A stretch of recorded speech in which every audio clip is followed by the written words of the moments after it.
पढ़ोगे लिखोगे तो बनोगे नवाब, खेलोगे कूदोगे तो बनोगे खराब। नमस्कार दोस्तों, मेरा नाम है विनय और आप देख रहे हैं विनय की पाठशाला। ये कहावत दोस्तों बहुत पुरानी हो चुकी है। आजकल के समय में जो कहावत चल रही है वो है कि पढ़ोगे लिखोगे तो बनोगे साधारण और खेलोगे कूदोगे तो बन जाओगे असाधारण। बिल्कुल सही सुना आपने, क्योंकि वर्तमान समय में आप लोग देख रहे होंगे ओलंपिक गेम्स का आयोजन हो रहा है। और आपको मैं बता दें, बहुत कम लोगों को पता होगा कि आप लोग खेलकूद में भी बहुत अच्छा कैरियर बना सकते हैं। तो इस वीडियो में हम लोग जानेंगे कि हम लोग किस तरीके से ओलंपिक खेलों में प्रतिभाग कर सकते हैं और खेलों के माध्यम से हम लोग किस तरीके से नौकरी पा सकते हैं। तो दोस्तों, सबसे पहले आपको बता दें, जब भी आप अपने बच्चे का एडमिशन कराएं विद्यालय में, उस दौरान आप भी ये नज़र रखें कि आपके बच्चे का इंटरेस्ट किस खेल में है। और केवल ऐसा नहीं कि वो खेल इंटरेस्ट लेने के लिए खेल रहा हो, आप लोग उसकी क्षमताओं को देखें और उसका आकलन करें, स्वयं आकलन करें। विद्यालय जाकर उसके जो पीटीआई हैं उनके माध्यम से भी उसका आकलन कराएं। जैसे अक्सर देखा गया है कि लोग बैट बॉल लेके क्रिकेट गली मोहल्ले में खेलने लगते हैं। इससे कुछ नहीं होगा। आप ये देखें कि किस फील्ड में आपकी संभावना ज़्यादा है। जैसे आपको बता दें, अभी हम इधर लिस्ट डाल देंगे, लगभग 45 से 50 खेल आयोजित किए जाते हैं ओलंपिक में। उसमें से आधे से ज़्यादा ऐसे खेल हैं जिसमें से भारत की तरफ से प्रतिनिधित्व ही नहीं होता है कायदे से। केवल जो है कोटे के माध्यम से जो सीटें मिलती हैं उसी में वो लोग प्रतिभाग करने जाते हैं, वो भी दया के नाम पे जो सीटें अलॉट होती हैं। हम लोग सही खेल का चयन करें और उसके बाद उसमें बच्चे को खिलाएं, प्रतिभाग कराएं, उसके साथ समय व्यतीत करें। और आप देखेंगे कि सबसे पहले अब कई लोगों का प्रश्न ये होगा कि हम लोग कैसे प्रतिभाग कर सकते हैं। तो उसके लिए देखो, अगर हम मान लो सपोज दैट एग्जाम्पल के तौर पे ले लें कि कोई बच्चा गांव में लंबी कूद, ऊंची कूद, दौड़, इन चीज़ों में अगर अच्छा है तो इसका मतलब एथलेटिक्स की वो प्रतियोगिताएं मानी जाती हैं। और उसमें स्टेट यूनिट एथलेटिक्स फेडरेशन होता है और ये किसके बेहाफ पे काम करता है?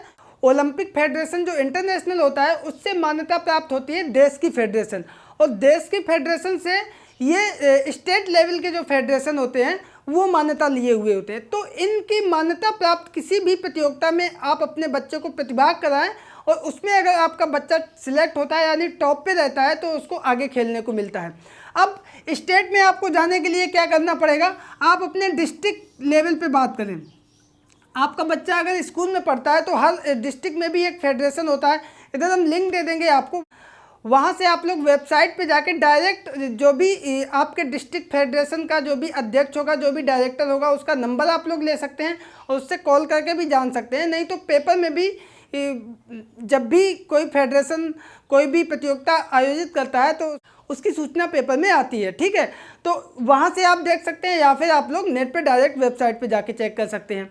तो यहाँ से आप लोग उसको डिस्ट्रिक्ट लेवल पे खिलाइए। डिस्ट्रिक्ट लेवल पे विद्यालय के माध्यम से भी बच्चे जाते हैं, वहाँ से स्टेट लेवल पे, और स्टेट में अगर आप टॉप पे आएंगे तो वहाँ से आपको डायरेक्ट जो है एथलेटिक्स फेडरेशन ऑफ इंडिया के अंतर्गत जो भी कंपटीशन होते हैं उनमें आप लोग पार्टिसिपेट कर सकते हैं। और नेशनल लेवल पे अगर आपका कोई भी मेडल आ जाता है, कोई भी मेडल अगर आपका आ जाता है तो इसका मतलब आपकी जॉब तो पक्की हो ही गई, साथ ही साथ आप अपना कैरियर भी बिना किसी तनाव के आगे बढ़ा सकते हैं, ठीक है। तो अब उसमें अगर आपको जॉब मिलेगी, नेशनल लेवल पर कोई मेडल जीता है और उसके साथ आपने 12th किया है तो उसमें आपको ग्रुप डी की 1900 से 2000 पे स्केल की आपको नौकरी मिल जाएगी।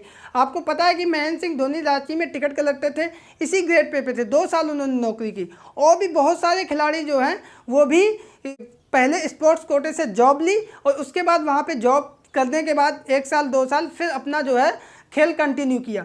और अगर आपने इंटरनेशनल मेडल ले लिया तो वहाँ आपने बीएससी करने के बाद आपको ग्रुप सी, ग्रुप बी, यहाँ तक कि ग्रुप ए की भी नौकरी मिल जाती है। अभी वर्तमान समय में जितने भी ओलंपिक में मेडलिस्ट हैं उनको मोस्टली जो है वहाँ की राज्य सरकारें ग्रुप ए में नौकरी देती हैं। अब देखो, यहाँ पे आपको बता दें कि ओलंपिक में जाने के लिए क्या रास्ता है। तो ओलंपिक में जाने के लिए भी 3 रास्ते हैं। सबसे पहला होता है क्वालिफाइंग स्टैंडर्ड। हर खेल का एक क्वालिफाई स्टैंडर्ड होता है, जैसे कि 100 मीटर दौड़ का 10 सेकेंड, 200 मीटर दौड़ का, इसी तरीके से हर खेल का एक स्टैंडर्ड होता है। भाला फेंक, शॉट पुट, इन सब का एक स्टैंडर्ड होता है कि इतना आप क्रॉस कर लेंगे तो आप ऑटोमेटिक क्वालिफाई कर जाएंगे। लेकिन इसमें आपको ध्यान देने वाली बात यह है कि आप किसी लोकल प्रतियोगिता में नहीं, उन्हीं प्रतियोगिताओं में आप लोग भाग लीजिए जो एथलेटिक्स फेडरेशन ऑफ इंडिया से अप्रूव्ड हो। 5-6 तरीके की प्रतियोगिताएं होती हैं, उसमें आप लोग पार्टिसिपेट कर सकते हैं। तो वहाँ पे जब अगर आपने क्वालिफाई स्टैंडर्ड आपने पूरा कर लिया तो इसका मतलब आप डायरेक्ट क्वालिफाई हो गए। दूसरा होता है वर्ल्ड रैंकिंग। वर्ल्ड रैंकिंग हर खेल में हर खिलाड़ी की अपडेट होती रहती है। तो वहाँ पे हर खेल में एक निश्चित कोई स्टैंडर्ड मानक नहीं है, खेल के अनुसार वो मानक बदलते रहते हैं। किसी में टॉप 10, किसी में टॉप 20, किसी में टॉप 50, इस रैंक के खिलाड़ी ऑटोमेटिक क्वालिफाई हो जाते हैं। तो उस माध्यम से भी आप ओलंपिक का टिकट आपको मिल सकता है। और तीसरा होता है यूनिवर्सिटी स्पोर्ट्स, यानी वो खेल जिनका आपका इंटरनेशनल लेवल पे प्रतिनिधित्व है ही नहीं। मतलब अगर देसी भाषा में कहें कि भीख के आधार पे आपको टिकट दे दी जाती है कि चलो भाई 5 खिलाड़ी आप भेज दो, जिससे क्या होगा कि वो जब अपने देश में जाएंगे तो लोग पूछेंगे किस खेल से आए, क्या हुए, तो इससे आपके यहाँ उस खेल को बढ़ावा मिलेगा। तो उसके कोटे से भी पहले क्या होता था, अपने यहाँ मोस्टली जो भी प्लेयर्स हुआ करते थे वो इसी कोटे से जाया करते थे। इस कोटे से बहुत कम प्लेयर जाया करते थे। अब क्या होता है कि दल तो लगभग उतना ही होता है, 100 के आसपास, 150 प्लेयर्स। लेकिन अब क्या है ना कि मोस्टली जो प्लेयर्स हैं वो क्वालिफाई करके जा रहे हैं। तो यूनिवर्सिटी स्पोर्ट्स में, इसमें अभी तैराकी में जो भी प्लेयर जा रहे हैं वो इसी के कोटे से जा रहे हैं। और भी कई खेल हैं उसमें भी इसी तरीके से जाते हैं। तो ये थी कुछ सामान्य जानकारी, और आपको ये वीडियो बनाने का उद्देश्य सिर्फ इतना था कि आप अपने बच्चे का टैलेंट देखें।